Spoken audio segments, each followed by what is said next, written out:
Vermont Red Pill here.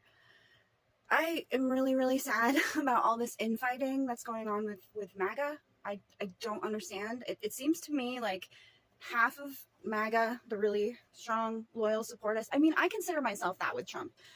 Just because I don't like intervention, I don't like the strikes on Iran or really any country that hasn't done anything to us, does not mean that I'm not MAGA. It's crazy. I was on X and you had people on there being like, you don't know how many former MAGA people that had to block today. And I'm like, you are making the same mistake as the leftists when they were canceling each other out, when they went after each other. And they're like, you're not being woke enough, or where is that Ukrainian flag in your bio? This is happening with MAGA. It's like, you're not on board with these strikes? Well, then you're not MAGA. This is not, we're not exclusionary, guys, okay? We have more than one issue that we agree on. This might be one that we don't, that's okay. We don't have to be, I mean, there's so much diversity within the MAGA movement. Of course we're going to have totally different ways of seeing things. Isn't that kind of the beauty of MAGA? Is that we have so many different points of views and ideas and personalities, and that is where the creativity is. That is where the future is. It's with MAGA, but not if we're going to fight amongst each other. This reminds me of when Trump had announced that he was running, but then after DeSantis was like, I'm going to run too. And then MAGA just kind of went crazy. I mean, it was like the conservatives, the Republicans, I don't know, the neocons, the former believers, the uniparty people, they were all like, let's go with DeSantis. Hey, I like DeSantis too, but he wasn't Trump, and I wasn't going to go for anybody but Trump. I'm not the only person that was not condemning necessarily, but just saying, I don't like this about the strikes in Iran or just getting involved in general.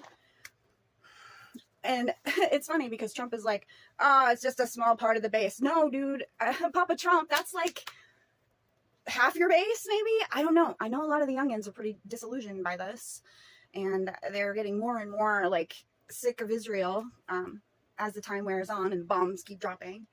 I'm not saying it's all Israel's fault. Apparently both Iran and Israel violated the ceasefire that Trump had organized after we bombed Iran, and then Iran retaliated by bombing Qatar, our base in Qatar. Now, that is the most like, when it comes to bombing, okay, when it comes to like artillery like that, that was probably the most like understated, most professional way for Iran to respond to having been bombed earlier, by saying, United States, you can't just bomb us and expect us to not retaliate in some way. So they gave us a heads up in Qatar, and then they bombed some of our bases there, or some of our base there. It was very low effort. There was not like a lot of, oh, you infidels behind it. It was just kind of like, well, this is kind of what we have to do to save face as a country. We have to respond when we are attacked.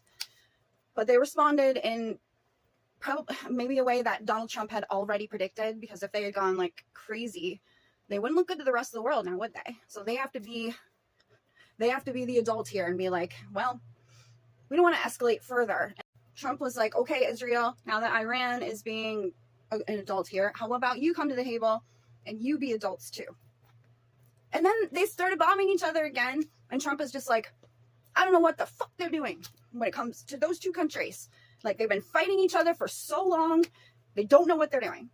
And he dropped the F-bomb, like, first time ever, like, live on the news.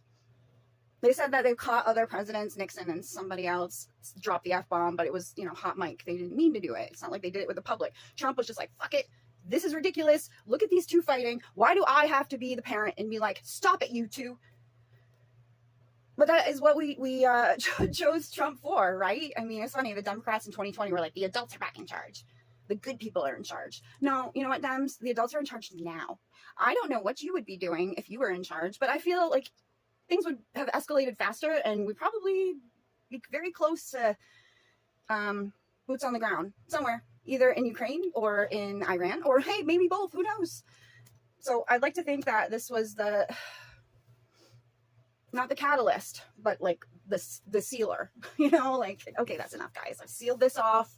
We've all had our time to retaliate with each other and talk things over and try to make some sort of peace deal. Obviously, Iran, I don't want you to have a nuclear weapon, but it's not just me, it's most of the rest of the world.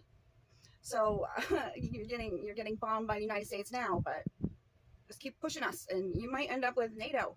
You might end up with South Korea, Japan, all of our allies coming out of here and stopping you. I don't know what Trump said. I've heard he said crazier stuff like that. Like with Putin, he said, if you invade Ukraine, I'm going to bomb Moscow. and said the same thing to China about Taiwan. If you're going to invade Taiwan, I'm going to bomb Beijing. Whatever works for you. We had a lot of peace in Trump's first run. I would like to see a lot of peace in this one too. But the fact that MAGA is fighting with each other, it's very disheartening. We saw this trap laid for the left. Why are we falling for it on the right? United we stand. Divided we fall. Not only that, but we fail. We have to remain together as a movement. Okay, MAGA has graduated to going past just Trump, just one man, just one candidate. It is a movement, and you have to remember that. Let's not attack each other. Let's focus on the things that we do agree on, which is probably like at least 75% that we do agree on. You know, war is nuanced. It's really hard for us all to be on the same page with war. It's just probably not going to happen. So I urge you, MAGA, seek peace and love. And when you start feeling that, like you did versus like a leftist who didn't agree with you or turned on you because you didn't agree with them, think about your reactions to your own movement when they disagree with you on one thing. Imagine if they disagreed with you on a couple of things. I think I'm in trouble because I don't like the strikes on Iran, and I don't want innocent, like the non-criminals, illegals, to just be booted with the bad people because they're actually trying and they're working, and I'd like to see them succeed. I'd like to see a easier path to citizenship for people like that.